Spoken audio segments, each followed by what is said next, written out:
तो चलिए स्टार्ट करते हैं आपका चैप्टर रिलेशन एंड फंक्शन। ठीक है, पहला चैप्टर है और ये जो चैप्टर का मैंने नाम लिख रखा आपको दिख रहा है साहब? आपको चैप्टर का नाम दिख रहा है? तो आप जो है जो कुछ आपको बताऊंगा आप साथ में नोट भी करते रहिएगा, आप साथ में नोट भी करते रहेंगे। ठीक है, स्क्रीन शॉट। ठीक है बच्चों, तो देखिए आप जब मैं आपको पढ़ाऊंगा आप तो अपना वीडियो आप अपना ऑडियो आप ऑफ कर देंगे, जिससे मेरी आवाज़ आपको क्लियर मिलती रहेगी, नहीं तो इकोज होते हैं। ठीक है,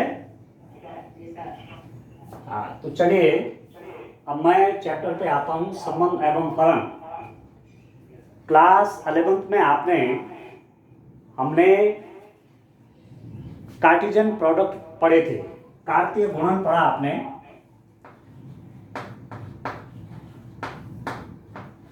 कार्तीय गुणन, कार्टेशियन प्रोडक्ट।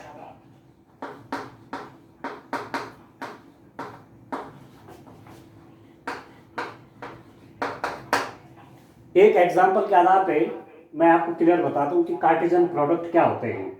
जब तक कार्टेशियन प्रोडक्ट आपकी समझ में नहीं आएगा तब तक आप रिलेशन नहीं समझ सकते। फॉर एग्जांपल जैसे मैं ए सेट मेरे पास है जिसमें दो एलिमेंट हैं ए और बी, और सेट बी है मेरे पास जिसके एलिमेंट्स हैं 1 2 3। ए सेट बी के एलिमेंट हैं, सेट ए के एलिमेंट्स हैं ए एंड बी और सेट बी के एलिमेंट है 1 2 3। आप साथ साथ नोट भी करते रहेंगे, आपके पास पेन होगा कॉपी होगी, आप नोट भी करते रहेंगे। तो जब मैं इनका कार्टेशियन प्रोडक्ट बनाऊंगा, ये कार्टेशियन प्रोडक्ट इस रूप में लिखते हैं, Cartesian product of A and B, A और बी का कार्तीय गुणन। तो क्या होगा, ऑर्डर पेयर बनते हैं, ए जुड़ेगा 1 के साथ, ए का 1 के साथ, ए का 2 के साथ A2, ए जुड़ेगा 3 के साथ A3। ठीक हो गया, ए का हमने 1 के साथ भी ले लिया ऑर्डर पेयर, ए का 2 के साथ भी ले लिया और ए का 3 के साथ भी ले लिया। अब बी का देखते हैं, बी का ऑर्डर पेयर 1 के साथ, बी का ऑर्डर पेयर 2 के साथ और बी का ऑर्डर पेयर 3 के साथ। तो अब आप देख रहे हैं कि कुल मिला के number of the elements in A Cartesian product B, A और बी के कार्तीय गुणन में कुल एलिमेंट्स कितने हैं, 1 2 3 4 5 और 6 एलिमेंट्स हैं। ठीक है, अब आप देखिए ये आपने पढ़ा हुआ है कि कोई सेट है मेरे पास, फॉर एग्जांपल ए मेरे पास कोई सेट है और इसमें 1 2 3 एलिमेंट्स है। ठीक हो गया, number of the elements in this set A R 3। Set ए में 3 एलिमेंट्स हैं। तो यदि मैं इसका पावर सेट बनाऊं, पावर सेट, घात समुच्चय, हिंदी में कहते हैं घात समुच्चय, पावर सेट बनाऊं तो पावर सेट में कुल कितने एलिमेंट होते हैं, फॉर्मूला आप जानते होंगे, 2 टू द पावर 3 होंगे। ठीक हो गया, इसमें 3 एलिमेंट्स हैं। तो इनका इसका मैं यदि सबसेट बनाऊंगा, इसके सबसेट बनाऊंगा तो टोटल कितने सबसेट हो जाएंगे, कितने उप समुच्चय होंगे इसके, 2 टू द पावर 3। तो 8 सबसेट्स होंगे इसके। एक नल सेट 5 होगा, एक स्वयं 1 2 3 होगा और भी सबसेट्स आप जानते हैं बनाना, कैसे बनाते हैं। ठीक हो गया, तो मेरे पास ए क्रॉस बी जो आया, ए कार्टेशियन प्रोडक्ट बी आया, इसमें आपके पास 1 2 3 4 5 6 एलिमेंट्स हैं, ठीक है। Number of the elements in A cross B is equal to 2 to the power 6। अब ए क्रॉस बी आप देख रहे हैं, ये भी एक सेट की तरह है, पर इसके एलिमेंट कैसे हैं, ऑर्डर पेयर के रूप में है। ऑर्डर पेयर, ऑर्डर पेयर मतलब दो दो, पेयर मतलब जोड़ा, ए का 1 के साथ, ए का 2 के साथ। तो इसका ऑर्डर का ध्यान रखना पड़ेगा, क्योंकि ये भी आपने पढ़ा है कि order pair A1 is not equal to order pair 1A। Order pair A और 1, ऑर्डर पेयर 1 और A के बराबर नहीं होता है, क्योंकि यहां A का रिलेशन 1 के साथ है और यहां क्या हो गया, 1 पहले आ गया, A बाद में चला गया, तो ऐसी स्थिति में ऑर्डर पेयर इक्वल नहीं होते। तो इसमें ऑर्डर का बड़ा इंपॉर्टेंस है, ऑर्डर का बहुत महत्व है। जैसे सेट के केस में, जैसे मैंने सेट बी लिखा हुआ है, तो 1 2 3 लिखे, चाहे 3 2 1 लिखे, चाहे 2 1 3 लिखे, चाहे किसी भी ऑर्डर में लिखेंगे तो सेट पर कोई फर्क नहीं पड़ता। सेट आपका वैसा का वैसे ही रहता है, समझ रहा है आपको, सेट में अंतर नहीं आता। पर ऑर्डर पेयर में, ऑर्डर पेयर के जो एलिमेंट्स हैं ये A1 को आप 1A नहीं लिख सकते, A2 को आप 2A नहीं लिख सकते, ठीक है। तो इस A Cartesian product B, A कार्तीय गुणन B के एलिमेंट मैंने कैसे बताया, A जुड़ेगा 1 के साथ, A जुड़ेगा 2 के साथ, A जुड़ेगा 3 के साथ, ये B जुड़ेगा 1 के साथ, B जुड़ेगा 2 के साथ, B जुड़ेगा 3 के साथ। तो ये ऑर्डर पेयर के एलिमेंट हो गए।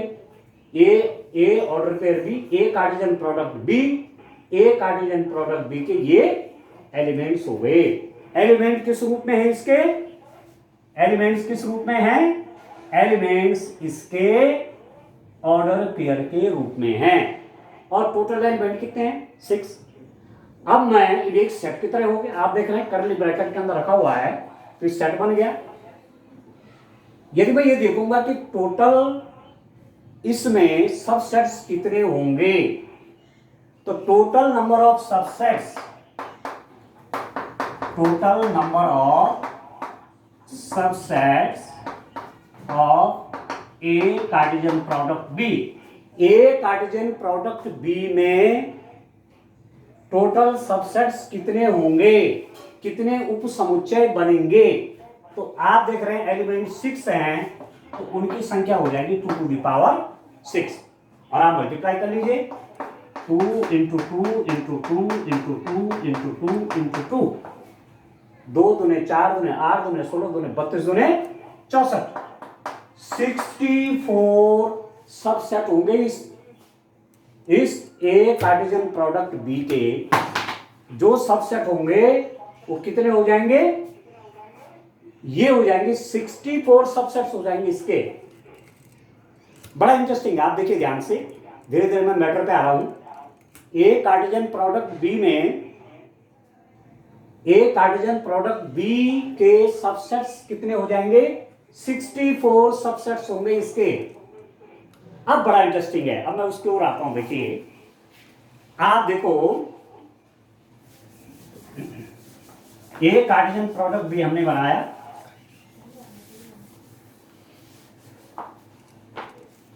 ए कार्टेशियन प्रोडक्ट भी आपका बन गया। इसके सबसेट्स हमने कहा total number of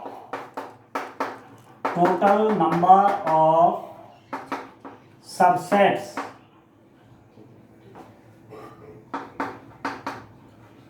of A cross B, इसके टोटल सबसेट्स कितने हो जाएंगे, वो हमने कहा 64 हो जाएंगे। इसके उप समुच्चयों की संख्या कितनी हो जाएगी, 64 हो जाएगी, ठीक है दोस्तों।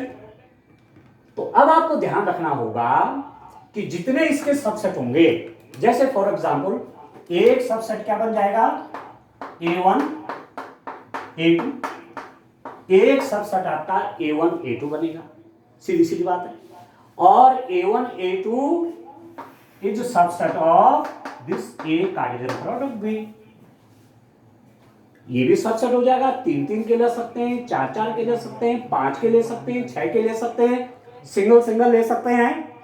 ये सब क्या बन जा रहे हैं, ये सब सबसेट बन जा रहे हैं और इसके जितने सबसेट होंगे वो सब क्या बनाएंगे, वो बनाएंगे संबंध, रिलेशन।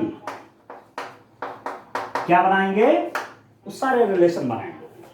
तो कहने का मतलब हुआ कि सेट ए में 2 एलिमेंट हैं, सेट बी में 3 एलिमेंट्स हैं, टोटल एलिमेंट्स ए कार्टेशियन प्रोडक्ट बी में 6 हो गए।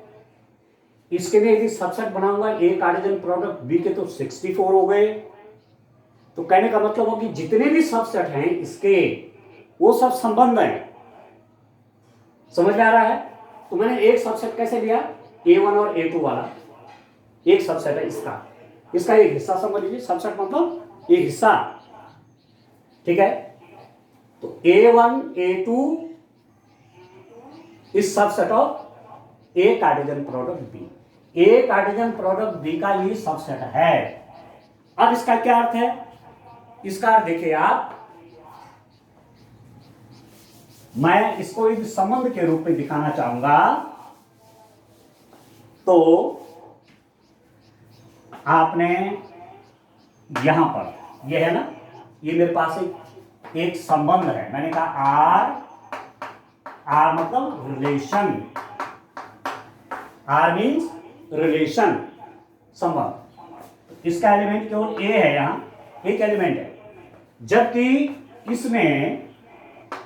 इसमें एलिमेंट आपका 1 और 2।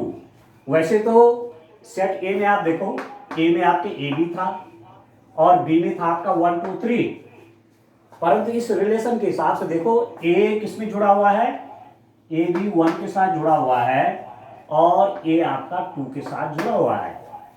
बस यही तो बन गया संबंध, ये आपका आर हो गया, ठीक हो गया।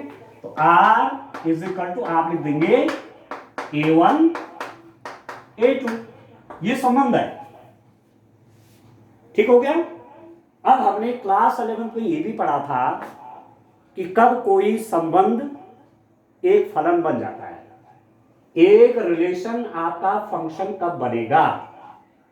तो उसके लिए कंडीशंस हैं, मैं थोड़ा सा एक बार उसको आपको फिर बता देता हूं। यहां देखिए ये जो रिलेशन है ये फंक्शन नहीं है। मतलब मैं क्या कह रहा हूं कि क्या प्रत्येक रिलेशन एक फंक्शन है, क्या प्रत्येक संबंध एक फलन है। फलन मतलब फंक्शन, फलन में फंक्शन और संबंध में relation. Is every relation is a function, इसका आंसर ढूंढ रहे हैं। क्या प्रत्येक संबंध फलन है। तो अब आप देखिए ए जुड़ा हुआ है 1 के साथ, ए जुड़ा हुआ है 2 के साथ। ये फलन नहीं है, ये फंक्शन नहीं है। फंक्शन की कंडीशन क्या होती है कि यहां का कोई भी एलिमेंट ब्लैंक नहीं होना चाहिए, ठीक है। ए तो जुड़ा हुआ है पर बी नहीं जुड़ा हुआ है, एक कंडीशन से यहां फलन ये नहीं है। एक बात तो ये है। और दूसरी बात क्या होती है फलन के लिए कि इसका कोई एक एलिमेंट यहां 2 के साथ नहीं जुड़ा होना चाहिए, 2 या 2 से ज्यादा के साथ नहीं जुड़ा होना चाहिए। आप समझ रहे हैं? यहां देख रहे हैं A1 के साथ जुड़ा, ए भी 2 के साथ जुड़ा हुआ है। तो ऐसी स्थिति में यह फलन नहीं है। यह रिलेशन तो है, यह संबंध तो है, पर यह फलन नहीं। फलन के लिए क्या चाहिए, यहां का प्रत्येक एलिमेंट यहां किसी न किसी एलिमेंट से जुड़ा है। ठीक हो गया, ठीक हो गया। एक बात। दूसरी बात क्या है कि यहां का कोई एलिमेंट 2 एलिमेंटों के साथ नहीं जुड़ा होना चाहिए, ठीक है। 2 एलिमेंट कहीं एक जगह जुड़ सकते हैं, A1 के साथ जुड़ सकता है, B भी 1 के साथ जुड़ सकता है, परंतु A1 के साथ भी जुड़ेगा और A2 के साथ भी जुड़ेगा, ऐसा नहीं हो सकता। किस कंडीशन में? फलन के रूप में कह रहा हूं, ठीक है। तो मैं आपका फंडामेंटल क्लियर कर रहा हूं। आप लोगों ने 11th क्लास में पढ़ा हुआ है कि कब संबंध फलन बन जाता है। Every function is a relation but every relation is not a function. प्रत्येक फलन एक संबंध होता है, परंतु प्रत्येक संबंध एक फलन नहीं है। ठीक हो गया। अब चलिए और आगे बढ़ते हैं धीरे धीरे। अभी तो मैं फंडामेंटल पे चल रहा हूं, अब मैं और आगे बढ़ता हूं मेरे से। हमने रिलेशन की जब बात कर रहे हैं तो रिलेशन तो आप भी जानते हैं। समाज में माना स्कूल में पढ़ रहे हैं, बच्चे हैं, स्कूल में जो स्टूडेंट हैं, आपस में भी कोई ना कोई रिलेशन होता है। ठीक है, भाई बहन का रिलेशन हो सकता है, भाई भाई का रिलेशन हो सकता है। ठीक है ना, ये तो आप जानते हैं। तो ये भी तो एक संबंध है। ठीक है, जैसे मैं अभी क्या लिख रहा था, आर लिख रहा था मैं A1 और A2। ए का संबंध 1 से भी और ए का संबंध 2 से भी। ठीक हो गया, ए का संबंध 1 से भी और ए का संबंध 2 से भी है, तो ये रिलेशन बन गया। ठीक है दोस्तों। अब एक चीज आपको ध्यान रखना है, एक चीज हमें ध्यान रखना होगा कि हमारे पास रिलेशन कितने टाइप के होते हैं। रिलेशन हमारे पास कितने टाइप के होते हैं उस पर आऊंगा, पर थोड़ा सा और बात आपको बता देता हूं।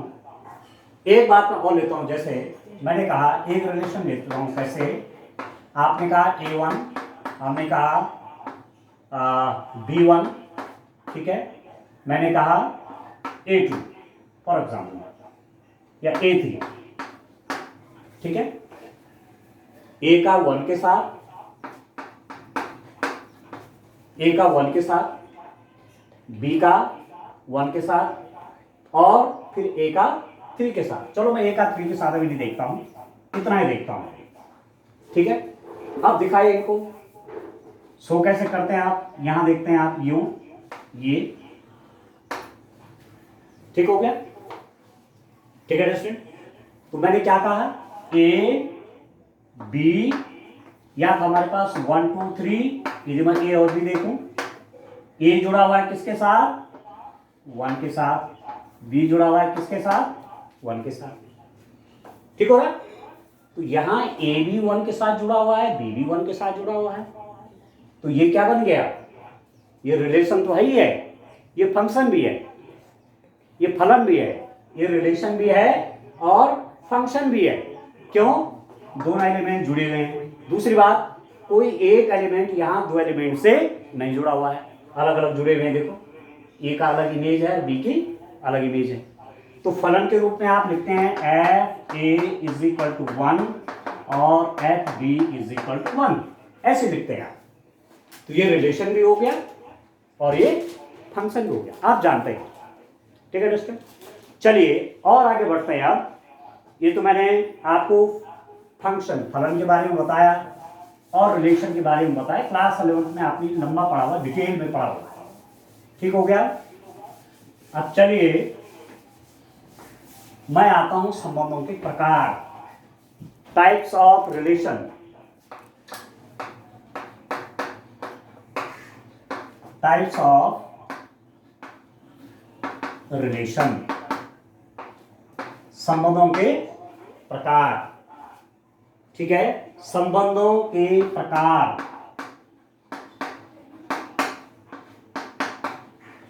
संबंध कितने प्रकार के होते हैं, संबंध कितने प्रकार के होते हैं। पहला संबंध मैं लिख देता हूं,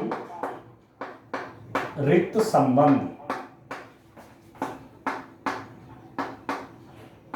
इम्पटी रिलेशन।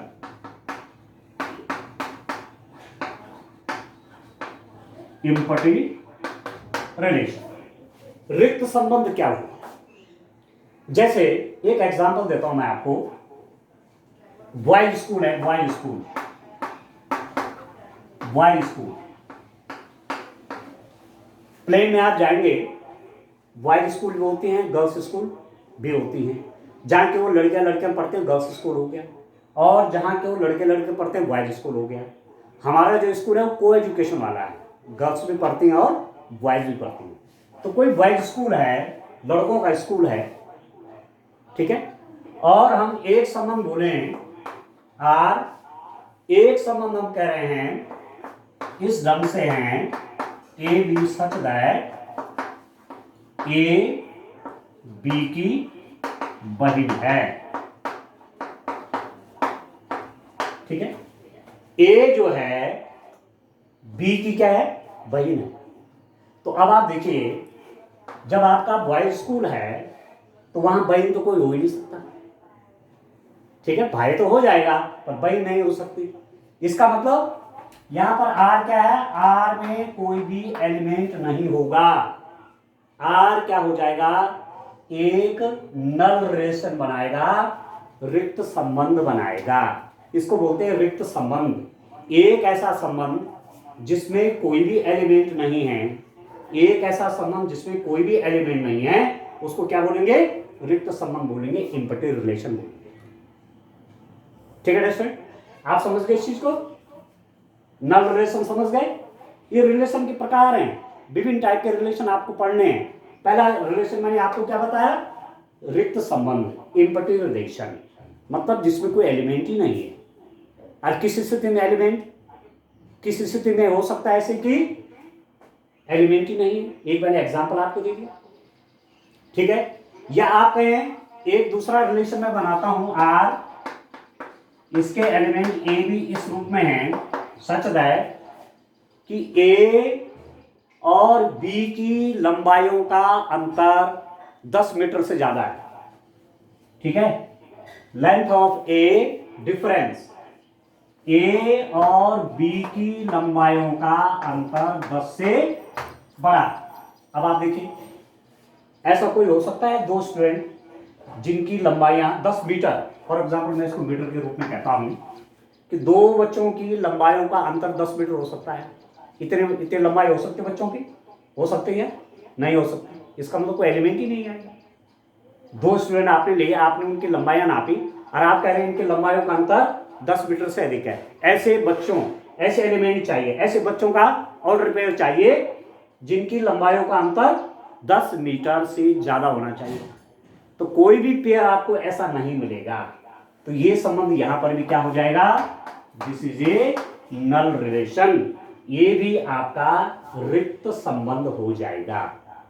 ठीक है दोस्तों, दूसरा एग्जांपल, दूसरा संबंध आपको बताता हूं मैं। बड़े ध्यान से समझिए, बड़ा आसान चैप्टर है, थोड़ा सा एक बार आप समझ गए तो फिर आगे न्यूमेरिकल करने में दिक्कत नहीं आएगी।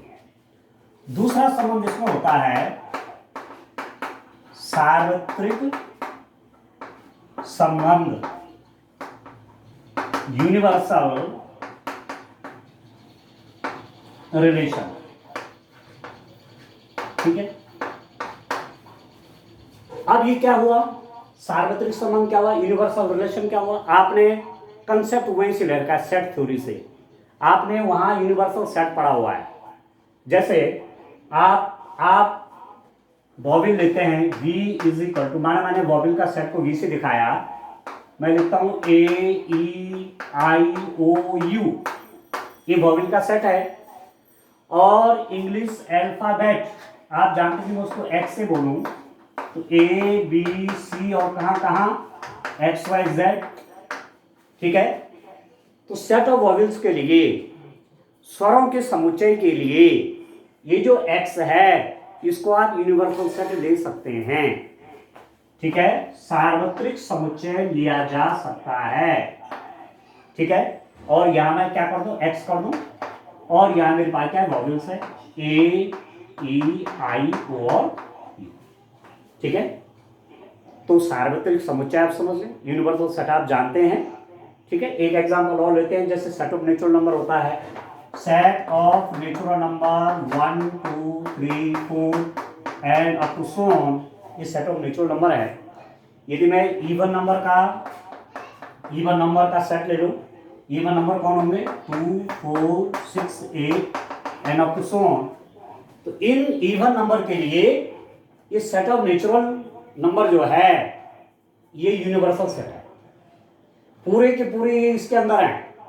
ठीक है, या सेट ऑफ ऑड नंबर, और कौन कौन हो जाएंगे, 1 3 5 7 अप टू सो ऑन, तो ये ऑड नंबर का सेट भी सब इसके अंदर है। तो ऑड नंबर के लिए, सेट ऑफ ऑड नंबर के लिए ये n यूनिवर्सल सेट का काम करेगा। या सेट ऑफ इवन नंबर के लिए ये set of N universal set का काम करेगा। इसी रूप में सार्वत्रिक संबंध भी है, यूनिवर्सल रिलेशन भी है। ये तो सेट के केस में था। अब आप देखिए, यदि मैं ये कहूं, मैं किसी स्कूल की बात कर रहा हूं, मैंने एक रिलेशन लिया और एक पेयर लिया स्टूडेंट का ए बी, सच दैट इनकी लंबाइयों का डिफरेंस ए माइनस बी 0 से बड़ा है।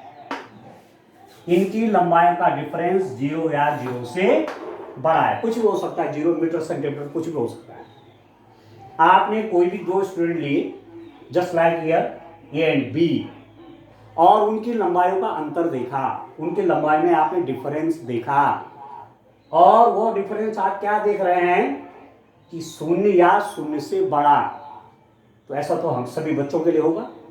कोई भी दो बच्चे जिनकी बराबर लंबाइयाँ, उनकी लंबाइयों का अंतर तो 0 हो जाएगा, पर जो छोटे बड़े हैं सबकी लंबाइयों का अंतर क्या हो जाएगा, 0 से बड़ा होगा। तो इसमें सब प्रकार के बच्चों का आया कि नहीं आया। किन्हीं भी बच्चों का पेयर आप ले लेंगे तो सब के लिए ये ट्रू होगा। इसका मतलब ये आर क्या बनेगा, आर यहां पर कहलाएगा यूनिवर्सल रिलेशन। यूनिवर्सल रिलेशन, ठीक है। यदि आप ए सेट के अंदर किसी स्कूल के स्टूडेंट को आप सेट ए से दिखा रहे हैं और आपने ऑर्डर पेयर बनाया, आपने कार्टेशियन प्रोडक्ट बनाए ए कार्टेशियन प्रोडक्ट ए, तो ऐसी स्थिति में ये आर क्या बन जाएगा, क्योंकि यहां से स्टूडेंट लेंगे, यहां से लेंगे, मतलब सेम हो गए, ठीक है। यहाँ ए स्टूडेंट है, आपने यहाँ बी ले लिया, यहाँ ए है, यहाँ आपने ए ले लिया, या ए है, यहाँ आपने सी ले लिया। तो सभी स्टूडेंट के लिए, सभी ऑर्डर पेयर के लिए ये कंडीशन होल्ड कर रही है।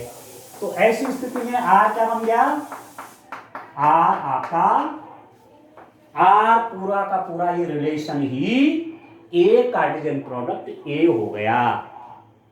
किन्हीं भी दो बच्चों के लिए, कोई भी दो बच्चे ले लेंगे, ये कंडीशन होल्ड्स करती है। तो ये रिलेशन आपका क्या बन गया, सार्वत्रिक संबंध या यूनिवर्सल रिलेशन। ठीक है अंडरस्टैंड, ठीक है, आप समझ रहे हैं बात को। तो ये तो दो टाइप के संबंध आपने पढ़ लिए, ठीक है। आपने रिक्त संबंध पढ़ लिया, आपने सार्वत्रिक संबंध पढ़ लिया, ठीक है।